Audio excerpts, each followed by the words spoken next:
এই দেখো কি রান্না করছি বলো তো। নতুন আলু, কড়াইশুঁটি, কাঁচা লঙ্কা আর টমেটো দিয়ে একটু আলুর দম। বুঝেছো? কার কার ভীষণ পছন্দ এই আলুর দমটা।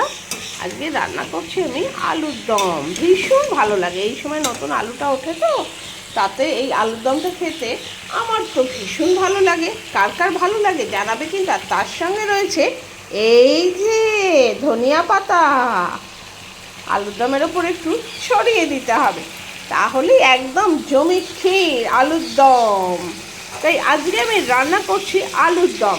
মশলাতে কিছুই নেই, শুধু হলুদ আর একটুখানি লাল লঙ্কার গুঁড়ো, অল্প সামান্য। যেহেতু আমি কাঁচা লঙ্কা দিয়েছি তাই এতে লঙ্কাটা আমি বেশি দিইনি। এর মধ্যে আর কোনো রকম মশলা আমি দিইনি। চলো দেখি রান্নাটা কমপ্লিট হোক।